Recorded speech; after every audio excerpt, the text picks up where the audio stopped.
प्रणाम, नमस्कार। कल के समाचार पत्र और व्हाट्सएप पर एक न्यूज़ को देखा और पढ़ा, जिससे मैं मर्माहत हूँ। मुझ पर लगाए गए झूठे इल्ज़ाम जो बारे में पेपर में आया है, वो सारे बेबुनियाद हैं। कहीं से वो सत्य नहीं है। मैं सारे आरोप का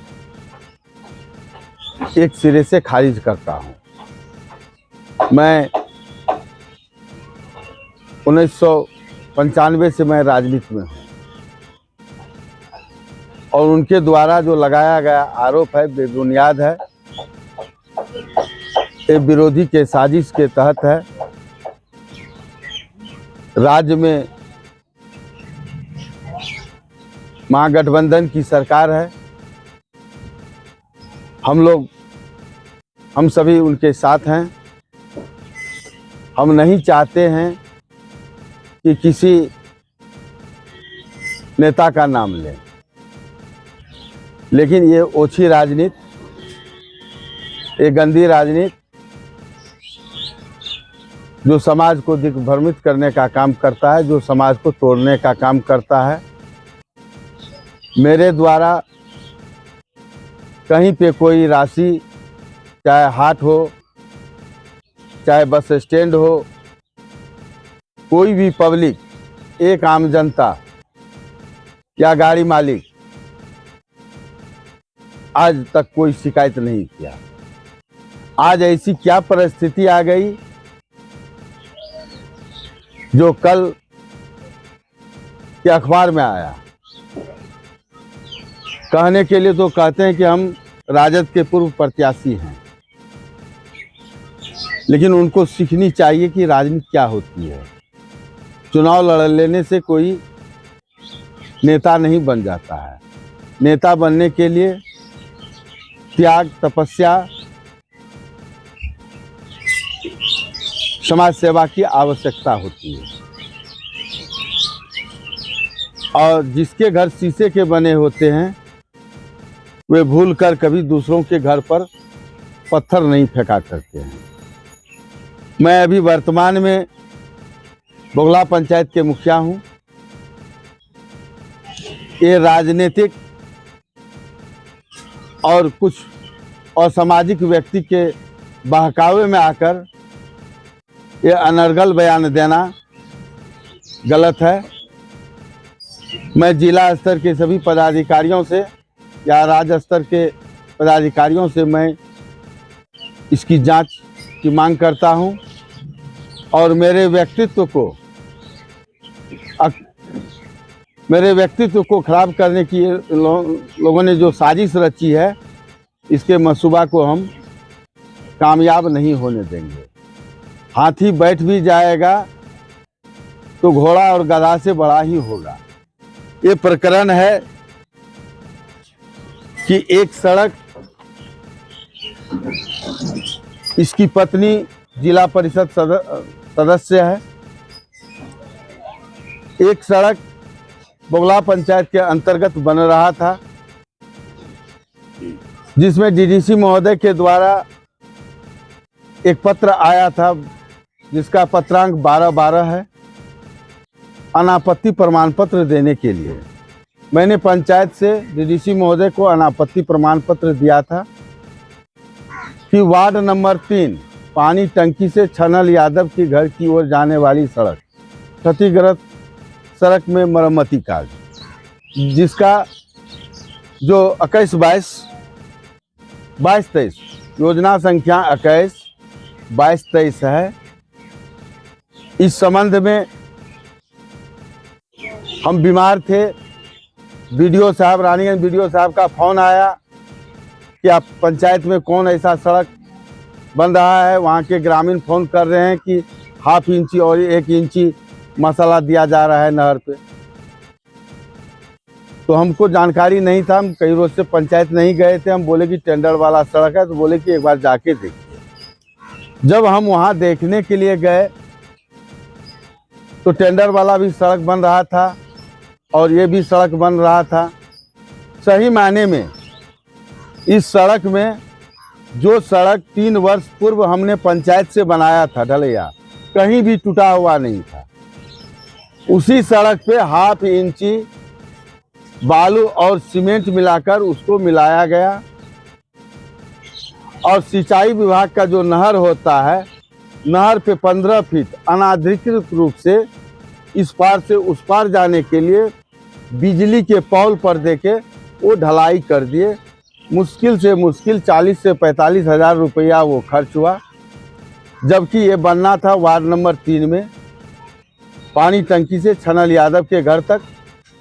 इन्होंने बना दिया वार्ड नंबर 2 में और आनन फानन में ये पैसे की निकासी कर रही थी। हमने देखा ये गलत काम है, इसमें 7 लाख रुपये का घोटाला है। तो मैंने 12 तारीख को जिला पदाधिकारी महोदय, जिला परिषद के कार्यपालक पदाधिकारी, रानीगंज बीडीओ साहब और जिला परिषद के चेयरमैन को और जो कन्या अभियंता थे रवि कुमार, उसको मैंने पहले टेलीफोन पे किया और एक लिखित हम इसकी जांच के लिए, इस घोटाला की जांच के लिए मैंने जिला पदाधिकारी महोदय सारे विभाग को 12 तारीख को मैंने दिया था। इसी एवज के चलते और उस बोर्ड में अनाधिकृत रूप से ये लिखता है श्री अविनाश मंगलम पूर्व राजद प्रत्याशी, जो ये भी अवैध है। ये 7 लाख रुपये का घोटाला है। जगह का स्थानांतरण कर दिया गया था और सबसे बड़ी बात है, यह सड़क वही सड़क है जो कुछ दिन पहले यहाँ के स्थानीय विधायक भाई अच्युत ऋषिदेव जी ने मुख्यमंत्री ग्रामीण सड़क योजना के अंतर्गत शिलान्यास किया गया था और इसी सड़क पे जगह बदल के पैसे का बंदरबाट किया गया, जिसकी जांच हमने विभाग से मांग किया था। इसी बौखलाहट के कारण इन्होंने आनन फानन में छुटभइये नेता बिचौलिए के माध्यम से ये अपनी छवि को चमकाना चाहते थे, नाखून कटा के शहीद बनने की कोशिश कर रहे थे। मैं आज भी अपने स्टैंड पर कायम हूं। कुछ पदाधिकारी लोग इनको साथ दे दिए और मेरे छवि पर दाग लगाने की कोशिश की। आज तक एक पब्लिक, मैं 30 साल से इस जगह पे बैठता हूं, कहीं कोई आरोप नहीं है और पूरे बिहार के मैं बस स्टैंड हाट के मालिकों से या बिहार के सभी पदाधिकारियों से, आप तमाम पत्रकार भाइयों से मैं जानना चाहता हूं कि आप ही बताएं कि अररिया बस स्टैंड का काम कौन करता है, अररिया में हाट का कलेक्शन कौन करता है, वहाँ का स्टैंड किरानी कौन है, क्या वो अवैध है? तो रानीगंज में अवैध कैसे हो गया? जब रानीगंज में अवैध है तो भोड़ा, कमलपुर, हांसा, गिद्धवास, छतियोना, काला बलवा, बिस्टोरिया, जगता में जो कलेक्शन हो रहा है, ये किसके द्वारा हो रहा है? ये सारा आरोप वही छुटभइये गुंडे जो दूसरे पे लगाते हैं। ये जांच का विषय है, वो जांच करे। आज भी वो लोग सभी जगह अवैध रूप से, कहीं किसी का बंदोबस्त नहीं हुआ है, ये लोग कलेक्शन करते हैं और यहाँ के पदाधिकारी मुख्य दर्शक बने हुए हैं। जबकि बरवन्ना हाट मेरे चचेरे भाई के नाम से है और बस स्टैंड का डाक उसी के नाम से है, तो ये अवैध हो गया और हम कलेक्शन करते हैं। प्रत्याशी बनते हो, पार्टी को बदनाम करने की कोशिश कर रहे हो। ये राजद के लोग, कुछ नेता महागठबंधन में आने के बाद सत्ता सुख के चलते बौखला गए हैं आपस में। कोई शास्त्र पे बयान देते हैं, तो कोई तुलसीदास जी को गलत कहते हैं। अपने ही दल के सरकार को विधायक जी अनर्गल बयान देते हैं। ये लोग सत्ता के सुख में बौखला गए हैं। इनको पता होनी चाहिए कि मैं उसी साख से वहीं से विधानसभा चुनाव लड़ा हूं और मैं क्या करने जा रहा हूं। जिस डाल पे बैठे हैं उसी डाल को ये लोग काटना चाहते हैं और इनके द्वारा जिला परिषद क्षेत्र के सभी पंचायत में अवैध रूप से काम किया गया है। और ये बोर्ड, एक पिक्चर आप देख सकते हैं कि इसमें लिखा है कि राजद पूर्व प्रत्याशी, ये अनाधिकृत नहीं है, इसकी जांच हो। बोर्ड में योजना का नाम सही है, लेकिन ये वार्ड नंबर 2 में है।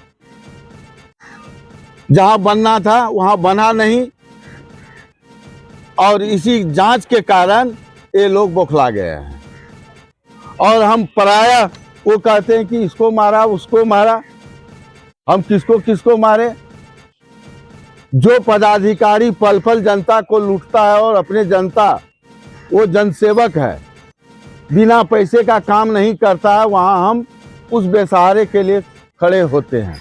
वैसे व्यक्ति वो हमको कहेगा बाहुबली है, जो पल पल लूटता है, बिना रिश्वत का काम नहीं करता है। हम किसको गाली देते हैं? रानीगंज की एक भी जनता आज तक कोई शिकायत नहीं किया। हम भी पूर्व में लोकसभा चुनाव लड़े हैं। हम चाहते हैं कि हमारी सरकार और बिहार के यशस्वी मुख्यमंत्री, लोकप्रिय मुख्यमंत्री माननीय नीतीश जी का प्रोग्राम 3 तारीख को होने वाला है। और कल के अखबार में और न्यूज में जो देखा, अररिया जिले के साथ साथ पूरे प्रदेश के कार्यकर्ता साथी पूछ रहे हैं, अगर ये लोग अपनी हरकत पे बाज नहीं आए तो अररिया जिला के साथ साथ पूरे बिहार में आंदोलन होगा। हम नहीं चाहते हैं कि आंदोलन हो, और जब तक मुख्यमंत्री जी का प्रोग्राम नहीं हो जाता है तब तक इस पर हम लोग अभी कुछ नहीं कहेंगे। लेकिन मैं पदाधिकारियों से मैं आग्रह करता हूं कि वो जांच करे, जांच का विषय है तो जांच करे, और जो किसी के मनगढ़ंत कहानी पे या अखबार में बिना सबूत और साक्ष्य के निकाल देते हैं, और वैसे बिचौलिए नेता जिसका नाम मैं नहीं लेना चाहता हूं, उस पर कानूनी कार्रवाई हो। और मेरे व्यक्तिगत जीवन पर जिन्होंने कटाक्ष किया है, मैं इनके लिए बर्दाश्त नहीं करूंगा। मेरी संगठन पूरे बिहार राज्य में है, मैं हर जगह आंदोलन करूंगा और पूरे बिहार राज्य के स्टैंड हाट के मालिकों को मैं भी धरना पे बैठाऊंगा। जब आप डाक देते हैं तो उसके रक्षा क्यों नहीं करते हैं? जहां नहीं हुआ वहां कौन कलेक्शन करता है? पकड़े न जाके वहां से हम सभी जगह का नाम बताते हैं। कोई एक व्यक्ति बता दे कि मुझसे रुपया लिया है। 25 साल से हम राजनीति में हैं। कोई एक भी व्यक्ति कह दे कि मैं प्रिंस विक्टर को रुपया दिया हूं, उसके बदले में, काम के बदले में, तब मेरा काम कराया है। हम भ्रष्टाचार के विरुद्ध फिलहाल बरगमा में लड़ाई लड़े, और हम लोग लड़ाई लड़ते हैं भ्रष्टाचार, अन्याय और अत्याचार के खिलाफ। ठीक है, आप नेता हैं, नेतृत्व कीजिए, लेकिन जनहित में हो, शिक्षा, स्वास्थ्य, रोजगार व्यवस्था के लिए हो। पहले अपना आचरण तो आप ठीक कीजिए। खुद आपकी पत्नी जिला परिषद है और अपनी ही योजना में आपने 7 लाख रुपये का घोटाला किया, जो मेरे ही पंचायत का है। मैं इसके लिए बर्दाश्त नहीं करूंगा। कल पंचायत में कार्यकारिणी की बैठक है, उसमें मैं निर्णय लूंगा, और इसके बाद अगर विभाग जांच नहीं करेगा तो हम इसके लिए सड़क से लेकर संसद तक इस आवाज को पहुंचाने का काम करूंगा। अभी हम लोग समाधान यात्रा में लगे हुए हैं, मुख्यमंत्री जी की तैयारी में। हम लोग चाहते हैं कि मुख्यमंत्री जी आए, जनता के हित की बात करें, जनता के दुख दर्द को दूर करें। हम लोग इसके लिए प्रयास करते हैं।